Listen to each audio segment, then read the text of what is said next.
Assalamualaikum warahmatullahi wabarakatuh. Selamat datang di podcast PAC Ibnu IPPNU Tulangan. Perkenalkan, nama saya Adelia Citra Utami, biasa dipanggil Citra. Di sini saya akan memandu untuk episode ketiga yang akan membahas mengenai pengalaman lagi nih, mengenai PMM seperti episode sebelumnya, tapi ini beda bintang tamu atau narasumber. Nah, langsung saja. Ini ada Kak Siti Eka Nur Julianti. Halo. Panggilannya siapa nih? Bisa dipanggil Eka. Oh, Rekanita Eka ya. Wah, Rekanita Eka ini sudah cantik, pinter, Masya Allah sekali ya. Ya, Kak Citra ini, Rekanita Citra ini lebih Masya Allah sekali. Wah. Di sini Kak Rekanita Eka ini menjabat sebagai Wasek 2 PAC Ibnu IPPNU Tulangan. Boleh tanya kabar dulu nih Kak, kabarnya gimana nih setelah pulang dari Mataram ya kalau nggak salah? Ya, Alhamdulillah. Kabar saya Alhamdulillah, Insya Allah Baik, baik. Masya Allah ya, Alhamdulillah. Mungkin bisa di-spill nih Kak, alamatnya di mana? Mungkin kalau teman-teman atau rekan-rekan PAC mau silaturahmi, mau tanya-tanya mengenai PMM sama rekanita Eka biar tahu kemana. Ya, alamat saya ada di Desa Medalem, Tulangan, Sidoarjo. Untuk rekan-rekan PAC Ibnu IPPNU Tulangan, kalau ada yang mau main ke rumah, silakan. Oke. Pintu terbuka untuk rekan-rekan kita semua. Diperbolehkan ya, dicatat jangan lupa. Oke, lanjut nih. Kan saya lihat nih rekanita Eka ini sangat aktif ya. Waktu kuliah saya lihat dari status WhatsApp maupun status Instagram. Itu image-nya itu sangat tertata rapi lah intinya, sangat bagus. Nah, untuk pengalaman-pengalaman organisasi nih Kak selama kuliah itu boleh di-spill nggak?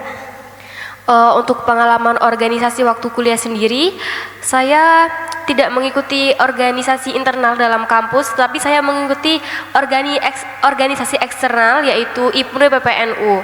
Dan saya mengikuti organisasi ini sejak saya SMP kelas 8. Gitu. 8. Ya. Untuk kuliah? Saya kuliahnya di Politeknik Negeri Jember, kampus 4, PSDKU Sidoarjo. Semester 5 ya? Iya, semester 5. Nah, langsung saja nih ke acara inti. Ini kita mau membahas pengalaman mengenai PMM.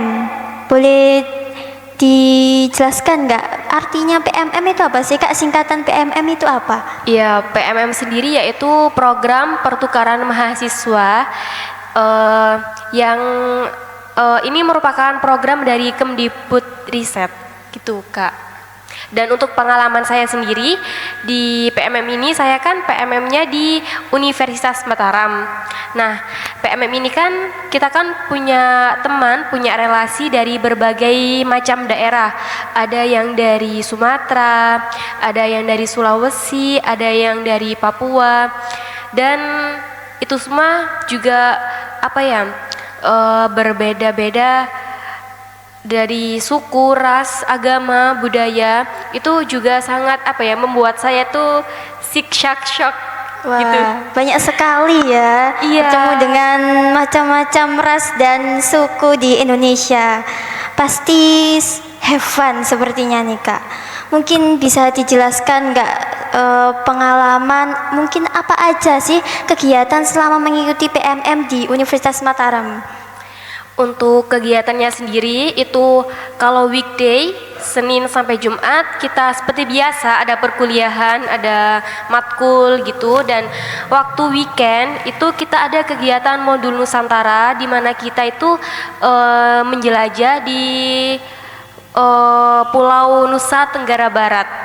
Begitu, jadinya kita jalan-jalan mulai dari ke Desa Sade, terus ke pantai-pantai, terus ke bukit, itu sudah kita lewati semua. Dan sebenarnya kita mengikuti PMM itu hanya untuk untuk healing. Oh, jalan-jalan, Iya, hanya healing jalan-jalan gratis rekan ya. kita.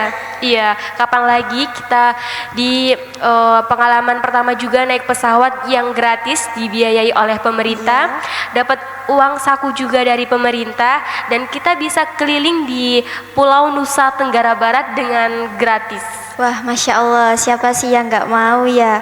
Mungkin untuk culture, Kak, apakah rekanita ini pernah mengalami culture shock di sana? Banget. Oh, banget. Iya. Contohnya. Apalagi kita kan temannya kan beda-beda, terus kita di pulau orang, otomatis kita juga harus menjaga sopan santun, tutur bicara kita, tutur kata kita. Nah, saya kan punya teman nih dari Batak. Itu kan iya. dari Batak kan otomatis kan logatnya kan agak keras ya, itu cara bicaranya. Itu kaget juga sih, ini dia itu marah-marah apa dia emang logatnya begini. Ternyata setelah kita kenal selama 4,5 bulan, memang orang Batak itu logatnya seperti itu, dan seru juga sih gitu. Oh ya. Nah, rekanita, ini kan dari banyaknya pengalaman, kira-kira yang paling seru itu apa di sana? Menurut saya, pengalaman saya yang paling seru itu waktu kita jalan-jalan di Gili. Di Gili Trawangan itu kita snorkeling di 3 tempat, dan itu pengalaman pertama kali saya snorkeling melihat keindahan alam bawah laut dengan banyaknya ikan-ikan yang warna-warni, dan ada penyu yang sangat besar. Terus batu karang itu kan sangat Masya Allah sekali, ternyata indah banget loh gitu. Oke, baik nih rekanita Eka, apa selama di sana pernah mengalami homesick? Untuk pertama awal-awal datang ke sana itu nggak merasakan sih, tapi dengan berjalannya waktu dapat 1 bulan 2 bulan itu merasakan. Karena kita kan saya kan pertama kali merasakan jauh dari keluarga, terus pertama kali juga menjadi anak rantau, terus ngekos, itu kan pengalaman yang baru buat saya. Jadi saya merasakan homesick itu ketika kayak apa-apa sendiri yang biasanya di rumah bangun tinggal masakan orang tua, dan itu bangun harus mikir masak apa, besok makan apa ya, besok masak apa ya yang enak gitu. Itu aja sih mungkin yang menjadi homesick, cuma kayak kangen sama masakan orang tua gitu-gitu aja. Yang selebihnya oke-oke aja sih. Dan karena di sana juga teman-temannya seru-seru banget, teman kosnya juga seru, jadinya rasa homesick itu cover dengan canda tawa kita waktu udah kenal sama anak kos itu. Gitu. Baik. Nah, yang saya tahu nih kan untuk anak PMM itu ada asramanya ya. Nah, selama rekanita di sana itu ngekos atau emang ada asrama yang disediakan di situ? Di Universitas Mataram itu ada asrama. Tapi masuk ke sana itu katanya, saya kan juga minim info banget nih dari sana, dapatkan beasiswa. Jadi saya dan teman-teman saya itu lebih memilih ngekos aja, kita cari aja. Dan kebetulan di sana Masya Allah sangat lumayan jauh dari kampus. Jadi setiap hari kita jalan kaki dari kos ke kampus sejauh kurang lebih 1,5 km. Dan kalau PP udah kehitungkan 3 km. Dan tapi waktu itu bulan puasa kita memutuskan untuk ngegrab bareng. Kan nggak mungkin juga kan kita puasa dengan cuaca Mataram yang sangat terik banget. Itu kita panas jalan banget kaki. Ya Kak di sana? Iya, itu panas. Di sana sih panas, tapi masih panasan Surabaya. Oke. Karena saya nggak pernah ke Mataram, jadi rasanya tuh di sana tuh sangat panas. Tapi sebenarnya tuh panasan di Surabaya. Atau Sidoarjo ini ya? Iya. Dan waktu itu saya bulan puasa memutuskan ngegrab. Setelah hari raya saya jalan kakinya cuma pulang aja, tapi berangkat ke kampusnya kita naik grab gitu. Dan waktu pulang kan itu kan pulangnya kan siang bolong, siang hari itu pulang. Dan Panas kita ya, itu matahari kita berempat, iya saya dan teman saya itu udah menyiapkan payung untuk bertempur dengan cuaca yang panas yang ada di Mataram. Dan itu juga kita jadi bahan bahan lelucon orang sana juga, ditanyain, Mbak kok pakai payung, emang hujan? Gak ada hujan.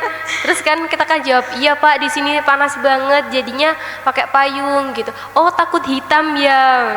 Terus kita ya iyalah takut hitam gitu. Wah, perjuangannya ya, Masya Allah ini rekanita Eka. Nah, untuk mungkin mengenai tempat wisata nih Kak, rekanita Eka ini udah menjelajah di mana aja? Di sana mungkin ke gunungnya atau pantainya yang paling berkesan lah di Mataram ini. Waktu di Mataram jelajah alamnya tuh lebih ke daerah Lombok Timur. Lombok Timur itu banyak banget wisata alamnya seperti bukit-bukit dan yang membuat saya menyesal sampai sekarang tidak ke Rinjani karena tidak dapat izin dari orang tua, tapi saya diizinkan untuk ke bukit-bukit yang masih di sekitaran Rinjani situ. Jadi udah ke pertama kali tuh udah ke Bukit Pergasingan, terus ke Kondo, Bukit Kondo itu 2 kali, dan yang terakhir kemarin waktu Idul Adha itu ke Bukit Anak Darah dan itu tidak jadi. Kayak kita udah sampai di base camp Anak Darah, tapi ada hal yang gak mungkin bisa saya jelaskan dan itu membuat kita akhirnya memutuskan tidak jadi naik ke Bukit Anak Darah. Dan disayangkan juga sih karena Bukit Anak Darah itu kan juga bukitnya kan bagus juga, jadinya sayang banget kita belum ke situ gitu. Ya mungkin bisa di lain kesempatan ya. Ini kan bertepatan dengan Idul Adha ya. Di sana itu waktu Idul Adha ya. Kira-kira sama aja atau ada sedikit perbedaan nih Kak? Sebelum saya menceritakan Idul Adha di sana bagaimana, saya mengalami 2 kali hari raya di sana, dan itu pengalaman yang sangat-sangat Asing atau gimana?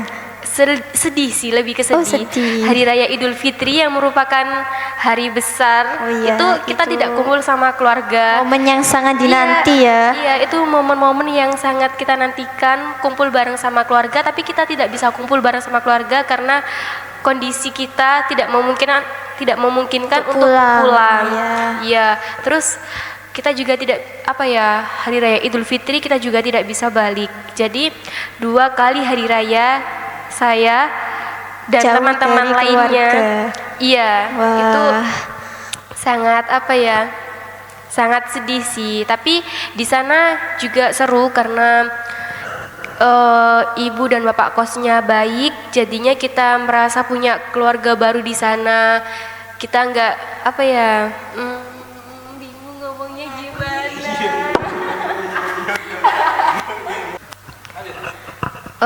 Kan di sana kan kebetulan ibu dan bapak kosnya baik banget, jadi kita juga menganggap beliau-beliau itu orang tua kita sendiri, jadinya kita merasa tidak nggak sedih-sedih banget gitu.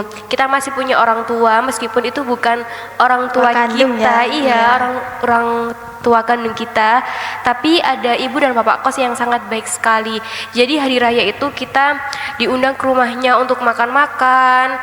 Terus hari raya Idul Fitri kita juga bisa bakar-bakar bareng gitu. Jadinya suasana yang ada di rumah, yang ada di Sidoarjo itu tetap sama dengan suasana yang ada di Mataram begitu. Nah, kan ini membahas makanan nih. Rekanita Eka, kira-kira makanan yang paling disukai di Mataram atau favorit lah khas Mataram itu apa? Pastinya ayam taliwang. Itu enak banget. Dan makanan di sana itu sesuai dengan namanya Lombok. Dan di sana makannya tuh Pedas-pedas. Oh. Iya, rasanya tuh hanya pedas, nggak ada asin, nggak ada manis. Tapi pure memang di sana makanannya tuh pedas. Nah, Tuh. mungkin rekan-rekan Nita yang suka pedes-pedes bisa liburan ke Lombok ya. Jangan lupa dicatat itu. Nah, rekan Nita Eka, ini kan kita sudah membahas mengenai liburan, pengalaman-pengalaman seru, makanan khas dari Mataram. Kira-kira gimana sih kuliahnya sendiri di Universitas Mataram ini? Iya, untuk pertama kali saya datang ke Mataram itu, pertama kali yang dibingungkan itu mengurus KRS. Karena saya ini dari kampus vokasi yang KRS-annya tuh berupa paket, dan di sana itu berupa kayak cepet-cepetan pilih gitu. Iya. Iya, itu kan pertama kali banget kan untuk saya. Jadinya bingung di situnya. Karena saya dari jurusan manajemen agribisnis, saya di sana itu ambil 2 fakultas, yaitu Fakultas Manajemen dan Fakultas Agribisnis Pertanian. Gitu. Jadinya waktu itu saya telat masuk kelas itu telat 2 minggu, 2 kali pertemuan. Dan waktu ke pertemuan ketiga itu saya baru masuk, dan ada beberapa dosen yang tidak memberi toleransi untuk ketelatan kita masuk. Jadinya kita di Alpa. Tapi dengan kita menjelaskan secara perlahan kalau kita ini anak PMM, kita telat ngurus KRS, kita kebingungan ngurus KRS, jadinya kita ditoleransi, dikasih seharusnya kan alpanya kan 2, itu dikasih kesempatan jadi dikasih alpa 1 gitu. Dan waktu pertama kalinya itu kan ada pemilihan home base gitu. Kalau misal kita vokasi, home base-nya harus dari vokasi. Dan waktu itu saya tuh pilih home base-nya itu D3 peternakan, tetapi saya dapatnya itu D3 perpajakan. Dan itu kan matkulnya kan tidak ada yang cocok. Jadinya ya, pasti beda ya. Iya, jadinya ribet ngurus di situ. Terus kita konfirmasi lagi sama koordinator kampus Universitas Mataram. Akhirnya kita dialihkan di home base manajemen, dan dari situ kita ngurus selama 2 minggu, langsung minggu ketiga kita masuk. Dan ternyata teman-teman PMM lainnya tuh udah masuk di kelas itu, dan cuma dari kampus saya aja yang telat masuk. Jadinya ketinggalan pembelajaran pasti sih. Itu ada beberapa pelajaran yang, dan ada beberapa dosen yang langsung mengerti kalau kita anak PMM, jadi dimaklumi, dan ada beberapa dosen yang tidak mengerti kalau kita anak PMM. Jadinya untuk kayak absensi dan lain sebagainya itu kita agak lumayan gak dipersulit sih, tapi karena beliaunya merupakan dosen yang tegas, jadinya kayak ya udah itu konsekuensi kamu gitu. Akhirnya ya udah kita menerima aja. Dan untuk kemarin nilai-nilai yang keluar dari Unram, alhamdulillah juga sih, nggak ada yang jelek juga. Gitu. Wah, perjuangan sekali ya. Nah, untuk teman-teman di sana kan pasti banyak warga lokal nih ya. Kira-kira teman-teman di sana itu mendukung nggak atau berbaur nggak dengan anak-anak PMM ini? Sangat berbaur. Dan mereka juga asik banget menyambut kita tuh dengan kayak ayo sini, welcome banget gitu ya, kayak welcome banget ke kita. Cuma mungkin saya aja yang menutup diri dari mereka. Jadinya saya tuh cuma mengenal warga lokal Mataram itu cuma beberapa aja, nggak sampai 5 orang. Itu yang aku kenal, yang lainnya nggak kenal. Tapi semua teman-temanku yang lain itu bisa punya teman yang asli Mataram itu banyak banget. Sedangkan aku tuh cuma beberapa aja, karena ya itu tadi mungkin terlalu menutup diri dan memberi jarak buat mereka komunikasi sama saya. Tapi intinya tetap welcome banget nih ya warga-warga lokal di sana. Iya. Nah, ini pertanyaan terakhir nih untuk rekanita Eka. Rekanita Eka ini kan sangat produktif ya kalau dilihat mungkin dari kuliah, organisasi. Kira-kira mengatur waktunya itu bagaimana? Oke, untuk mengatur waktu yang efektif dengan cara kapan kita berorganisasi, kapan kita mengerjakan tugas, itu saya lebih mementingkan ini sih, memprioritaskan tugas terlebih dahulu. Kalau misal ada tugas, ya udah diselesaikan tugasnya. Kalau misal kita kan kebetulan saya kan organisasinya eksternal kan cuma ini aja, IPNU PPNU aja. Kalau misal ada rapat, ya rapat. Kalau ada tugas, tugasnya diselesaikan dulu gitu. Kalau memang rapatnya ini juga urgent banget, itu biasanya saya itu rapat sambil bawa tugas gitu. Jadinya kita mengerjakan tugas itu sambil mengikuti rapat.